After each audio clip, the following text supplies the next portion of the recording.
Good afternoon. A child is in hospital after being struck by a vehicle in Mississauga. It happened earlier this morning near Our Lady of Mount Carmel Secondary School. CTV's John Musselman has been following this story and joins us live with more details. John. Well, Nathan, we've learned that the student involved here was in grade 9 at the school, and it happened in the parking lot. The video we've seen shows that an SUV and a bicycle, the bicycle was sort of wedged underneath the SUV. So emergency responders were called to the scene here to free this student, who was rushed to hospital in serious condition. We're later learned he was then airlifted to a trauma center.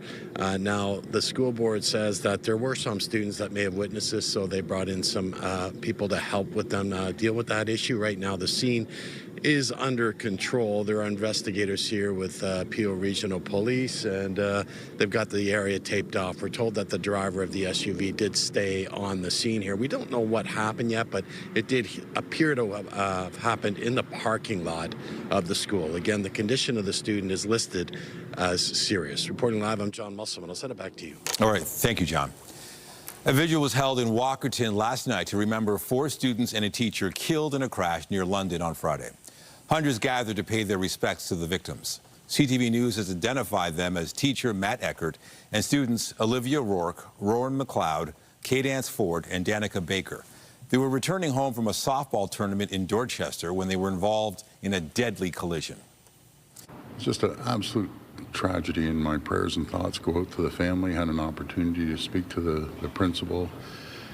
I spoke to the teacher's mother this morning, and one of the students' mothers yesterday. Very, very difficult, or 2 days ago.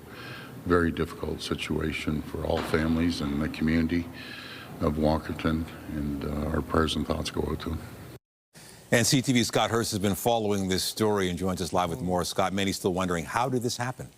Nathan, right now, just an immense feeling of shock and sorrow rippling through this small Ontario community. You heard the Premier right there offering his thoughts and prayers and saying he's also spoken to members of the community, including the principal, several teachers, as well as a number of parents of the victims. Really just a horrible crash that has claimed the lives of 5 people, beloved members of this community, 4 teenage students, 16 and 17 years old, and a teacher and coach.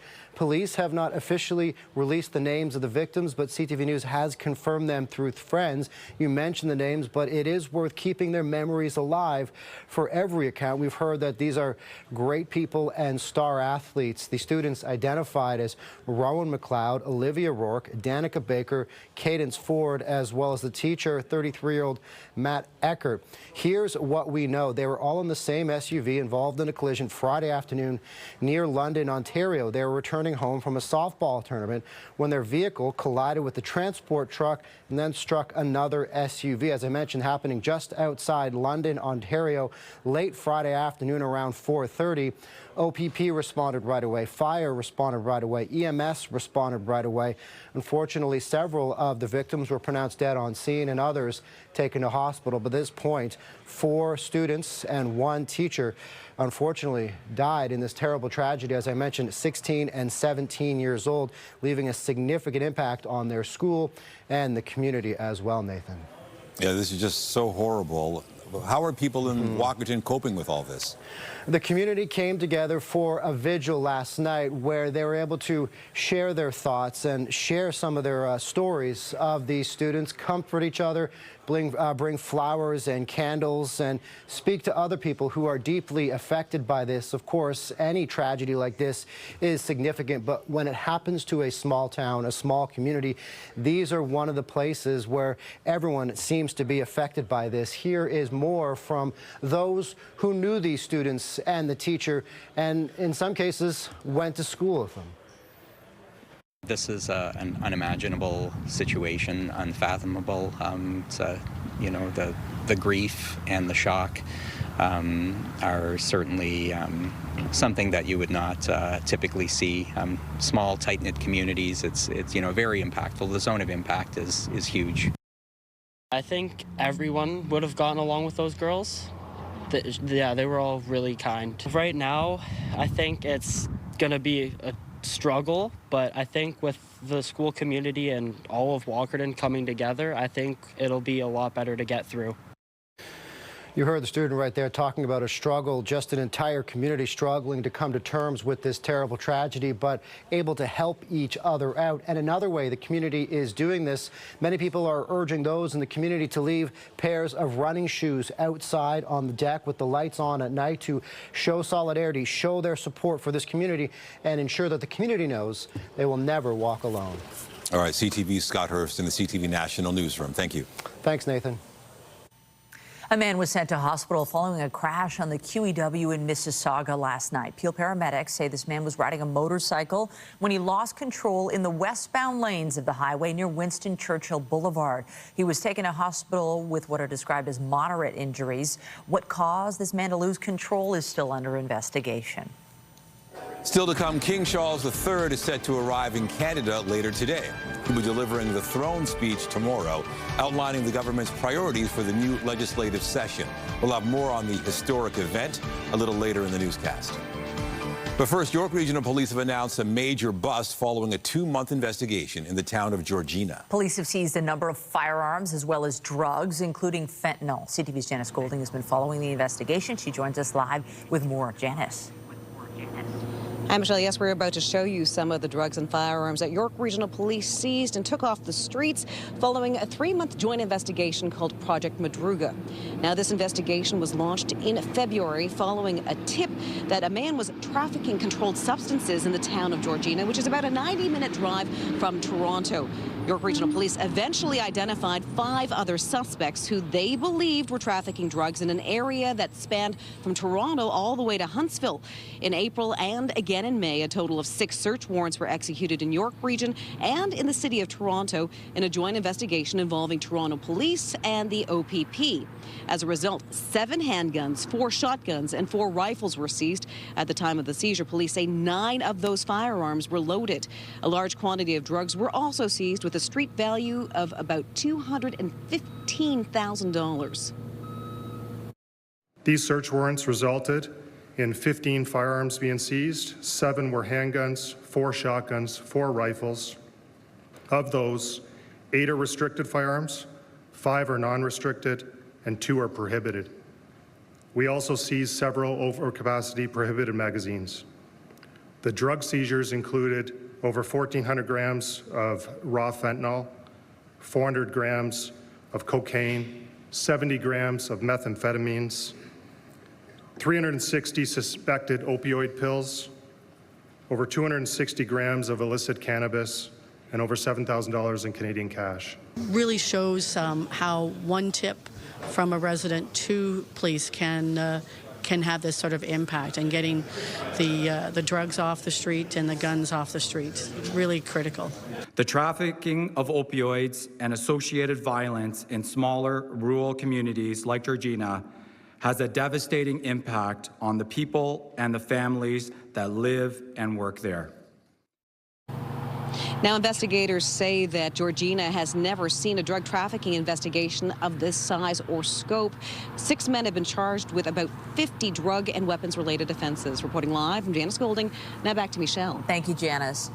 The clock is ticking for people to still use TTC tokens, tickets, or day passes as valid transit fares. The TTC was set to stop accepting those fare types at the end of last year following the system switch to the Presto system. But the Transit Agency Board extended that deadline to June 1st. That means there's a little less than a week left to make use of the tokens, tickets, and day passes. The TTC says refunds, exchanges, and credits will not be provided. And a heads up for subway riders, there's a closure to be aware of on Line 1 this week. Starting tonight and lasting through Friday, service between Shepherd Yonge and College stations will end at 11 p.m. because of track work. Shuttle buses will be running instead. There will also be limited nightly service starting at 11 p.m. between Finch West and Pioneer Village stations for planned tunnel work.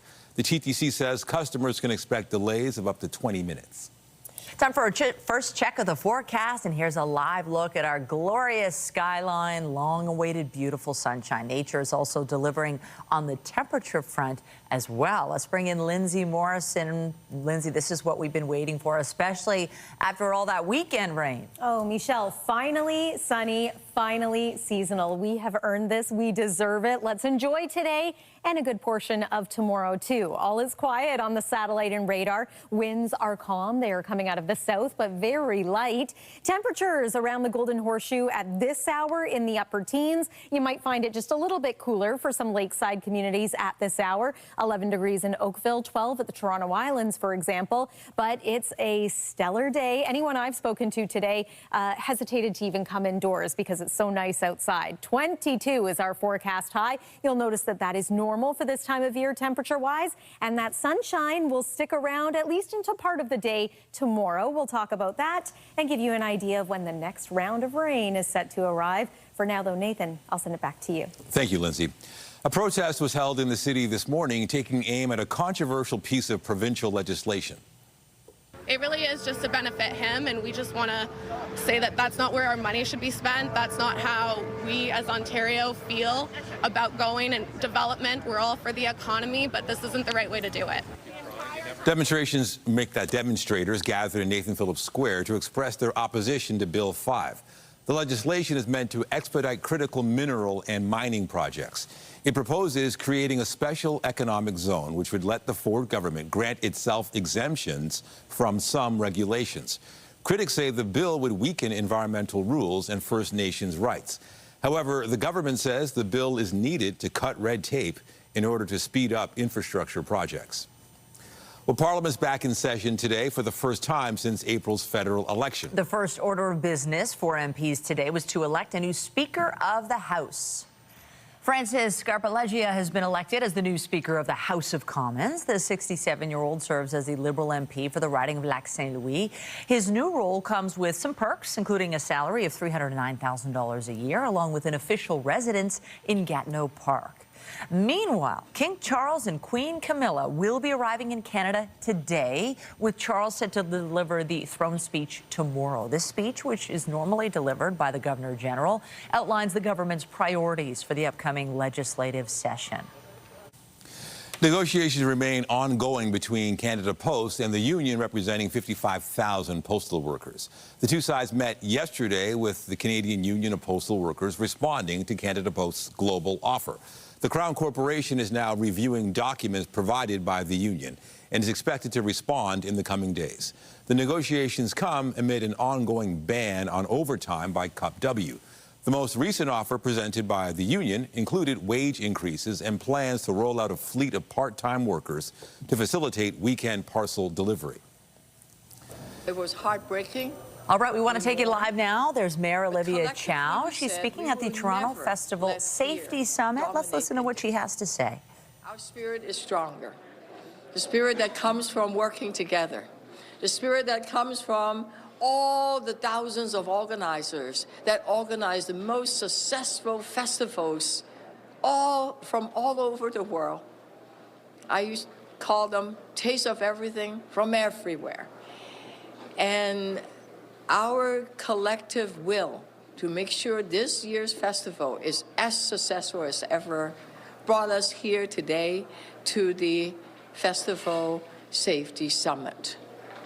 And this summit, we learned a lot about best practices on how we could collectively buy insurance together, what are some of the mitigation effects, how we could work with the emergency services, and what kind of things we must do to make sure it's safe, but that all festivals will remain joyous, celebratory, and really celebrate the essence of Toronto, which is one of coming together, one of really developing a sense of belonging through sharing our common bond, our culture, and our heritage.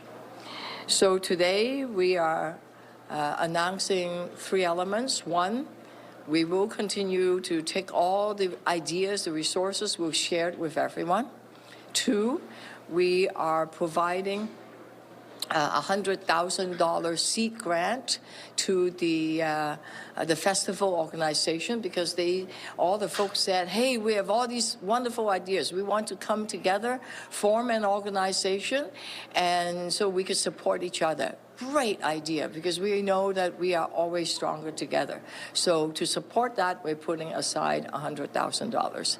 And lastly, we are committing again $2 million to support the festivals.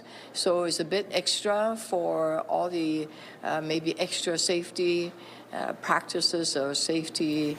All right, you're listening to Mayor Olivia Chow. This is at the Festival Safety Summit. We are just getting into festival season, and police, city officials, and organizers of events are part of this, especially in light of the Vancouver attack that happened as well. We'll stay on this, and we'll have more for you at 5 and 6. But for now, we want to return to one of our top stories, all the happenings on Parliament Hill. It's a busy week, and we're going to bring in CTV's Rachel Aiello, who's following it all. Let's first talk about this new speaker. What more can you tell us?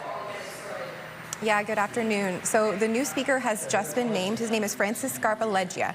He is a Liberal MP from Quebec, and he has been in the House of Commons serving his constituency since 2004. He was the longest-serving MP among those who threw their names into the ring to become the next speaker, Italian-Canadian as well. So what we've just watched unfold was he was named the next speaker who's going to be adjudicating over the House of Commons. He was ushered in that traditional kind of jostly way from both Prime Minister Mark Carney and official opposition leader Andrew Scheer. He took the chair, thanked colleagues, and promised to uphold the duties and responsibilities of the role.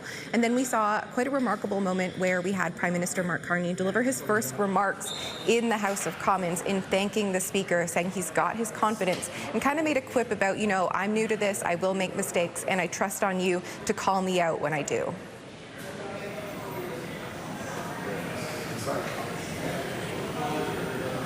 Oh, Rachel, sorry, I thought we had a clip there. Apologies. I also want to talk to you. In the election, the NDP were relegated to just 7 seats, losing official party status. They were hoping to maybe still get it, but that is not going to be the case. Can you tell us more? Yeah, so today on his way into a cabinet meeting on Parliament Hill here, Government House Leader Stephen McKinnon confirmed that they are not going to be granting the NDP official party status. Now, this is a designation that is reserved for parties that have 12 or more members. Obviously, the NDP are down at 7, and his rationale for this is like, it's what the parliamentary rules say, it's what's in the law, and we're not going to change that. There had been some effort from the NDP to find a way to get official party status. There could still be potential allowances for them to get a bigger research budget, for example, more money, more time in the House of Commons. But in terms of that formal designation that allows them regular questions and question period, for example, that is not being granted to them. And I think part of the consideration here is setting that precedent, because if it has been set at 12 and now we're talking about maybe giving a party of 7, what happens in a different electoral context? Are we giving official party status to all of those smaller parties? And so I think that is part of the rationale for why it's not going to be given to them this time, but we'll see what other allowances they could be given in the days, weeks, months ahead. Before I let you go, we got to talk about King Charles arriving in Ottawa today. Talk to us about the significance that he is the one who's going to read the throne speech this time around.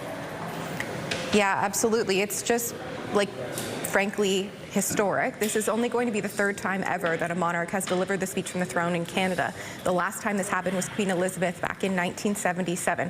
So it is a historically significant moment, but I think in the current context, pretty important for Canada to have the sovereign, the monarch, come here and talk about Canadian sovereignty. Obviously, we're having that conversation about Canada-U.S. relations and all of those jokes or threats or attacks on us from the United States, making us the 51st state. So it will be interesting to see what kind of conversations happen between the Prime Minister and the Liberal government, which drafts the speech, and the King Charles, in terms of what he's comfortable saying and what we'll see him actually declare as part of the speech from the throne. But certainly, most times, it's the Governor-General to a domestic audience. With the King delivering the speech from the throne tomorrow, second order of business after electing a speaker, it's going to be watched across the world. CTV's Rachel Aiello reporting live for us on a very busy day in Ottawa. Appreciate it. Anytime. U.S. President Donald Trump's ongoing feud with Harvard University is impacting international students. Now, Canadian universities are watching closely, ready to welcome many students caught in the crosshairs. CTV's Allison Bamford reports.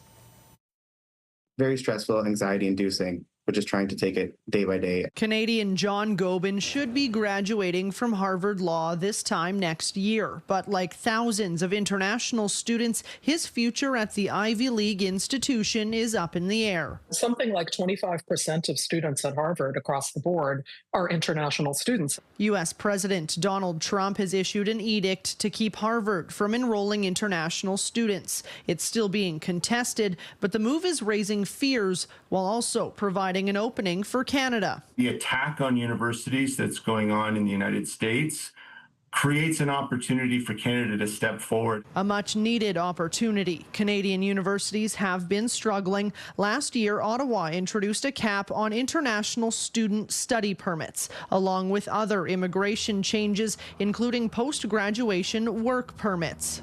Canada's brand internationally has been really damaged. International enrollment has plummeted, sitting below the federal cap. Atlantic universities lost about 3,000 international students last year. 2025 projections aren't much better. Without the revenue of international students studying in our universities, we don't have the same resources to open the doors for folks born right here at home. A silver lining for some universities on the East Coast. Anecdotally, the number of U.S. applicants has doubled in the last few months, possibly linked to the lower Canadian dollar and turmoil down south. Our region in particular has a great reputation for high-quality education.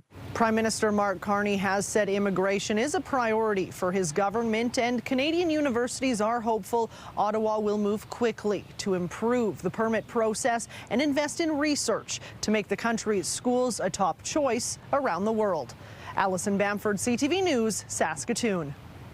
Overseas, officials in Ukraine say an overnight Russian drone attack was the biggest air assault since Russia's invasion began 3 years ago. The Ukrainian Air Force says Russia launched 355 drones and 9 cruise missiles. It was the third consecutive night of Russian attacks, this time striking targets in 5 locations. A residential building in Odessa was destroyed, with reports indicating 6 people were killed. On Saturday, at least 12 people were killed in an attack which targeted the capital of Kyiv and other regions. This latest attack coming after U.S. President Donald Trump called out his Russian counterpart.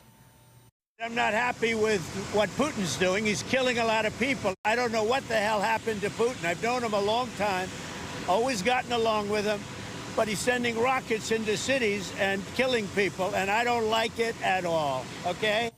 Trump also took to his social media platform, Truth Social, saying Putin has gone absolutely crazy. In the same post, Trump also criticized Ukrainian President Volodymyr Zelensky, saying he's doing his country no favors by talking the way he does, going on to say, quote, everything out of his mouth causes problems.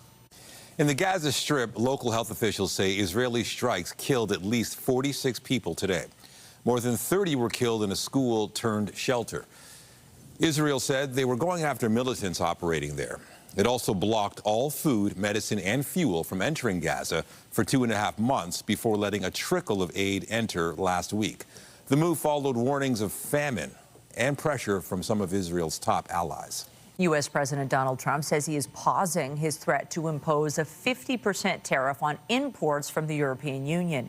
Yesterday, Trump indicated he had agreed to a request from the European Commission president for an extension on the June 1st tariff deadline. Trump says the deadline has been extended to July 9th. European stock markets rebounded following news of this tariff pause.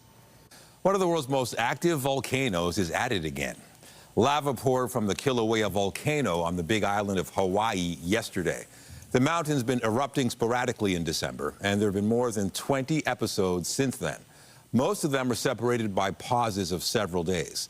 This last one lasted about 6 hours and also sent ash into the atmosphere. The United States Geological Survey has been streaming the volcanic activity online. Lindsay.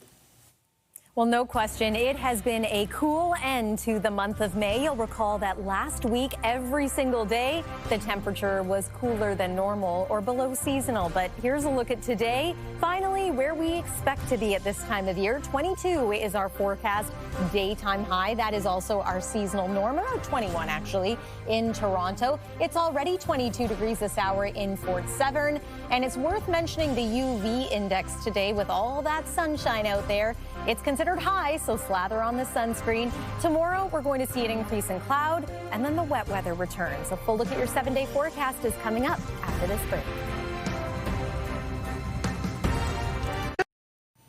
This year marks the 80th anniversary of the liberation of the Netherlands by Canadian soldiers. And now the major accomplishment is being honored by Little Canada. That's where we find CTV's Jessica Smith this afternoon, who joins us with more on the attraction's newest display. Show us more, Jess. Misha, it always blows my mind how they're able to really make everything so miniature, but there's so much detail. I'm joined by John Louis. This story really has a personal connection for you, but there's such a beautiful way that you've captured this history of this 80th anniversary. Talk to me about this display. So this display is actually a replication of what's in the real world. So 2 weeks ago, a park in Mississauga was unveiled, celebrating the 80th anniversary of the liberation of the Netherlands. And we've recreated that same park in miniature, which you see behind me. Why was it important to capture this moment in history? I know you guys have a Vimy Ridge display, and you've kind of got this second one that's just outside of Canada's borders, but it has that Canadian connection. Why was it so important to bring this in? Well, it was important for two reasons. One is it's part of Canada's contribution to the world outside its borders, but there's also a personal connection.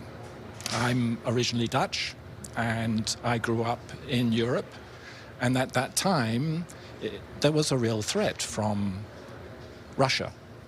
There was a wall splitting up Western Europe and Eastern Europe, and when I visited my grandparents, my grandfather in particular would share all these stories about the Second World War. And the one that really resonated with me the most was when my mother said that they were hiding in the basement because there was fighting going on above ground. And when the door opened and a soldier came down the stairs, it was a Canadian who was liberated, and my mother just burst out crying for joy. So there's a real personal connection here. How can people find out more about the liberation? Is there a connection on your website, or should they just come down and take a visit? Well, coming down and seeing it in person has the biggest impact, and you can read all the stories. There are over 40 stories in total, 20 Canadians who liberated the Netherlands, and there's 20 stories of Dutch citizens who were liberated. And you can also go to our website and visit and read about those stories and this display which we opened here at Little Canada. But you really do have to come down, and seeing everything in miniature, knowing that there is an actual replica in real life, it really is so wonderful. Jean-Louis, thank you so much for your time. And up next for Little Canada, they're preparing for Canada Day, which is always very exciting. But you have to come on down and see everything in miniature. You can learn a little bit and have a little bit of fun. Thank you so much. We'll send things back inside. All right, thank you, Jess. Always like to have some fun, and this weather's looking kind of fun. Finally, we're getting consistently what looks like seasonal temperatures. I think everybody's in a good mood, just looking at the sky, seeing the blue, and getting some of that warmth now. It's nice to feel a bit hot again. I know. We thought some of that was going to return over the weekend, but the showers had other ideas in many different parts of the GTA. But today, finally, looks like a dry day, so get outside if you can. Enjoy, even if it's during a lunch break, for example. I encourage you. We have another pretty nice day for tomorrow. Then things are going to change a little bit, at least temporarily, for Wednesday. Weather is brought to you by the Presler Law Firm. Injury lawyers, you don't pay unless they win. Lots of people already spending time outdoors today. This morning, the dog park was a popular place to be for animals and humans alike. Still likely some warmer jackets in the early morning hours, but you don't need the umbrella today unless it's for shade. You will, however, need it again midweek and then for a couple of days after that. Let's begin with the temperature story.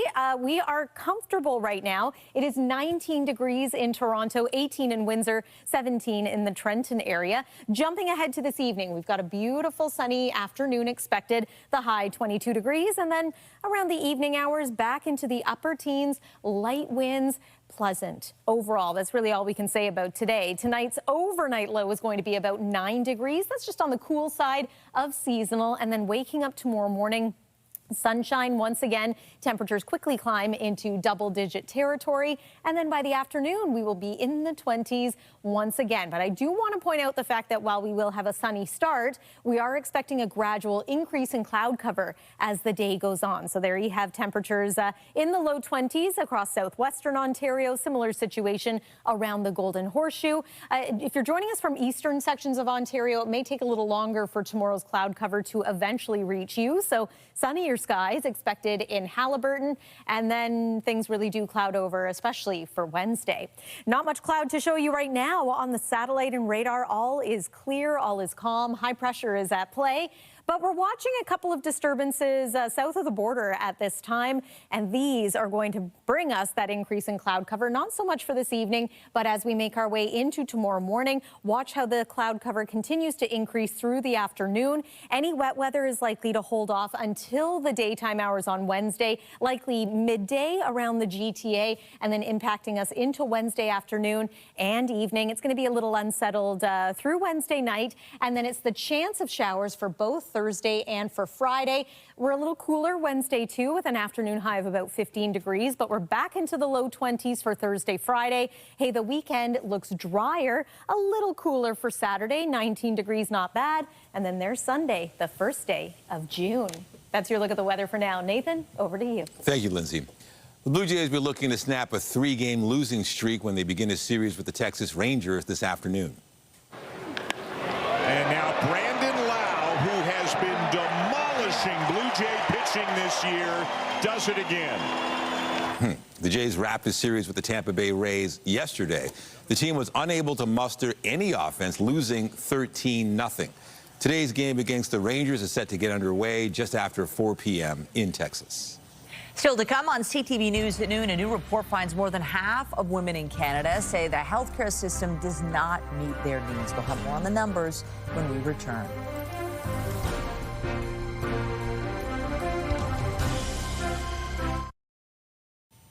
Well, have you noticed anything about news headlines? If you think they've changed in the past 20 years, a new scientific study backs you up. Here to tell us about it is our science and tech expert, Dan Riskin. Dan, maybe a good place to start is with that word clickbait. We've heard it so often. Yeah. Can you define it? Yeah, so clickbait is this idea that there's a headline and you, what?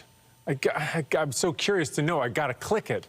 And there's this study looked at 40 million headlines in English-speaking newspapers over the last 20 years and found that headlines have shifted in what their job is. It used to be that you bought the newspaper, you came across a headline, and you had to, the headline's job was to tell you what the article was about so you could decide if you wanted to read it. It was concise, but you'd already bought the newspaper. You weren't going to pay more if it was a great headline. You just needed something that told you what the article was. Now everything's changed. You're online, and all the headlines are competing against each other to get that click. And if you click, they get paid. And so the headlines have changed. Now they're more emotional, they're more evocative, they're longer, they're less descriptive of what the article's actually about. And they're not a good metric of whether it's good writing anymore, because the New York Times does it just as much as some shoddy outfit putting articles online somewhere else. And so this is a big change that's happened, and people think that we need to change how we monetize the internet. Maybe it's not the click that gets paid. Maybe it's if people read the article, you get paid. Then what would happen to headlines then? Good point. We need hours to delve into that, especially we in the news business. Yeah. We want to talk about another study, and it found that ChatGPT was better at persuading humans and with regards to debates. Tell us more. Yeah, so they got a bunch of people, about 900 people, and they were going to debate an opponent about an article they cared about, or an issue that they cared about. And these are hot button issues that people really care about, like abortion or same-gender washrooms, you know, things that people get really worked up about. And so people answered a bunch of questions about their demographics, and then they said where they fall on sort of that spectrum, and then they entered into a debate. Now, half the people were debating a human, and half the people were debating ChatGPT. And then afterwards, they were asked again, now how do you feel about this issue? And usually people stayed exactly where they'd been. You know, that's the experience we all have. People don't change their opinion too much. But when they'd been debating ChatGPT, and when ChatGPT had access to the demographic information of the person that was debating, ChatGPT was actually effective at changing people's opinions in a way that humans were not. And so this really points to one of the real powerful things about this new technology is that it can change your opinion. And if you've got a powerful company that has access to these chatbots, they could unleash them on a population and shift public sentiment in a way that they want.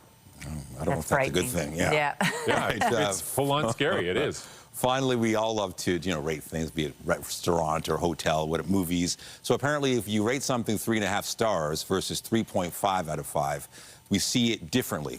Yeah, this is so interesting, right? I mean, I can understand getting confused about Celsius to Fahrenheit because, the numbers are different. But when it's 3.5 out of 5 stars, it's different from 3.5 out of 5 numbers. And the way they figured this out is they showed a whole bunch of ratings and they asked people to round to where they thought it fit.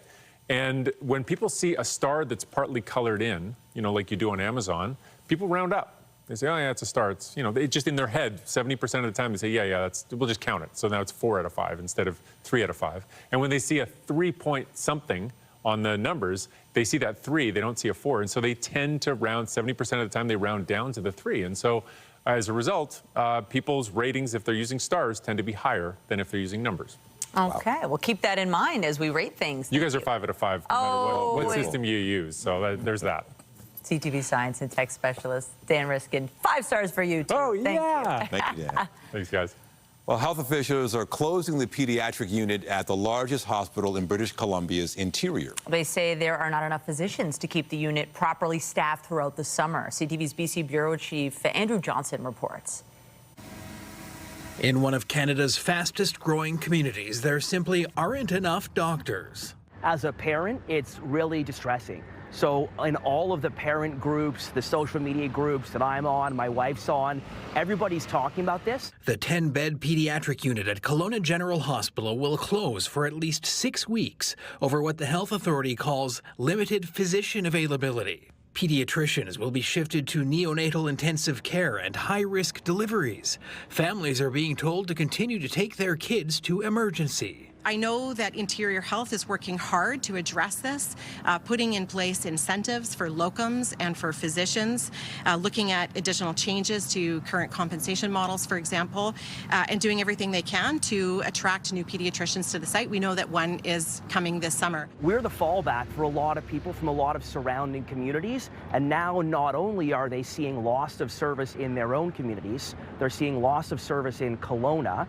It's a problem rippling out across the province. In the small BC town of Lillooet, the emergency room shut down again this week, the 30th temporary closure this year. It's scary. It's, it's people's lives that we're playing with. This man had to be rushed by ambulance to a hospital 2 hours away. I ended up having a throat infection and double pneumonia. The pediatric ward in Kelowna will close until at least early July. The latest setback for a healthcare system critics claim is being held together with duct tape. Andrew Johnson, CTV News, Vancouver. A new report finds more than half of women in Canada say the country's healthcare system does not meet their needs. The national survey conducted by Maple and Angus Reid found 62% of women surveyed have delayed or skipped care because of long wait times. 76% of respondents believe the system is not designed with their needs in mind, while 70% feel their health concerns are not taken seriously. Meanwhile, 43% say they have experienced delays in receiving appropriate treatment, while 35% reported delayed diagnoses or misdiagnoses. Still to come, former Hudson's Bay and Saks Fifth Avenue employees are quickly finding work with other retailers. We've got the details when we come back. Get Toronto's top stories, breaking news alerts, and watch live. Download the CTV News app. Scientists are trying to solve an urgent problem impacting the maritime oyster industry. Researchers are working to protect shellfish from a parasite which is harmless to humans but deadly for oysters. CTV's Sarah Plowman reports. Hidden within the ocean are clues to solve a pressing problem: how to tackle a parasite that's killing oysters and threatening the industry. What we're trying to do is minimize the damage. Multinucleate sphere unknown, or MSX, is harmless to people but deadly to oysters. The disease already hit the bay where it was first found in PEI last summer hard, and is now widespread across the island and in several spots in New Brunswick. Part of the problem, scientists don't know how the parasite is transmitted. Hatchery manager Martin Millet is part of several projects. One to map the parasite's genetic sequence, another to detect MSX within the environment rather than just the oyster. So in some cases, we might be able to detect before we see oyster infections. At this lab in Fredericton, scientists are also trying to sequence MSX's genome, a key missing piece of the puzzle that's never been done. So it's a challenge. We have accepted it and we will deliver, hopefully. Thousands of oysters have been tested here for diseases like MSX, where they've combined 3 tests into one. We'll get 3 hits in one test in a lot quicker turnaround time. The hope is that research here could help produce a disease-resistant strain, and that would help more oysters survive. 50% resistance after 2 generations. That's kind of like our baseline target. And what we're trying to do is improve on that. Seeking oysters that survived an MSX outbreak. Well, we can say, okay, great, it survived, let's breed its relative. But we can go one level deeper and say, well, what variants, which genetic variants or what alleles did that oyster carry? Questions the industry aims to answer, and quickly. Sarah Plowman, CTV News, Shippagan, New Brunswick. Former employees from Hudson's Bay and Saks Fifth Avenue, Canada, are finding work with other retailers. Luxury retailer Holt Renfrew says it has added dozens of former Bay and Saks employees to its teams and expects to add more. Now, talent acquisition staff at Shoppers Drug Mart and Rexall are also using social media to try and attract former employees as well. The Bay and Saks are due to finish their liquidation at the end of the month, meaning more than 9,300 employees will be out of a job. A $500 million settlement's been approved in an alleged bread price fixing case. Loblaw Companies and his parent company were accused of engaging in an industry-wide scheme. Some of Canada's other major grocers denied coordinating to fix the price of bread in 2001, but Loblaw and George Weston Limited admitted they were part of the practice years ago. Customers who bought bread between January 2001 and December 2021 and did not previously take a gift card from Loblaw will receive up to $25. The Ontario Superior Court judge who approved the settlement calls it fair and in the best interests of class members. Coming up, training the next generation of search and rescue dogs. We'll have more on an event this weekend which features dogs from around the world when we return.